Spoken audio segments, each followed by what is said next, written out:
നമസ്തേ, ഇന്നൊരു ഈവനിങ് വ്ളോഗാണ് കേട്ടോ.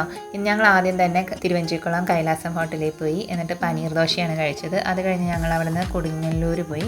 കൊടുങ്ങല്ലൂർ അമ്പലത്തിൽ നവരാത്രി ആഘോഷങ്ങളുടെയൊക്കെ ആരംഭമാണ്. അപ്പോൾ അതിൻ്റെ ഡെക്കറേഷൻസൊക്കെ അവർ ചെയ്തുകൊണ്ടിരിക്കുകയാണ്. ലൈറ്റും അതുപോലെ ബാനറൊക്കെ കെട്ടുന്നുണ്ടായിരുന്നു. നല്ല ഭംഗിയിൽ ഇങ്ങനെ കുഞ്ഞു കുഞ്ഞു ബൾബൊക്കെ ഇട്ടിട്ടുണ്ട്, അതൊക്കെ കണ്ടു. അത് കഴിഞ്ഞിട്ട് നമ്മളൊന്ന് സെൻട്രൽ മാളിൽ പോകാമെന്ന് വിചാരിച്ചു. അപ്പോൾ പോണ വഴി കപ്പലണ്ടിയൊക്കെ വാങ്ങി ഇങ്ങനെ കഴിച്ച് ഞങ്ങളിങ്ങനെ നടന്നാണ് പോയത് അവിടെ നിന്ന്. പിന്നെ സെൻട്രൽ മാളിൽ ചെന്നിട്ട് ഞങ്ങൾ അവിടെ കുറച്ച് നേരം വെറുതെ കറങ്ങി നടന്നു.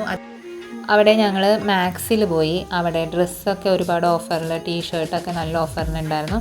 പിന്നെ എൻ്റെ ഫേവറേറ്റ് ഇയർ റിംഗ് സെക്ഷനിലെത്തി. ഒത്തിരി ഡിസൈനിലുള്ളതുണ്ടായിരുന്നു. നല്ല വെറൈറ്റി ഇയർ റിങ്സ് ഇവിടെ ഉണ്ടായിരുന്നു. ഞാനിവിടെ വരുമ്പോഴൊക്കെ ആദ്യം ഇയർ റിങ്സിൻ്റെ സെക്ഷനിലേക്കാണ് പോവുക. ഇതുപോലെ കുറേ വെറൈറ്റി കളക്ഷൻസ് ഉണ്ട്. സോ ഇതായിരുന്നു എനിക്ക് ഏറ്റവും ഇഷ്ടപ്പെട്ട സെറ്റ്. അങ്ങനെ ഞങ്ങളുടെ ഷോപ്പിംഗ് ഒക്കെ കഴിഞ്ഞ് ഞങ്ങൾ തിരിച്ചു പോന്നു. ബൈ.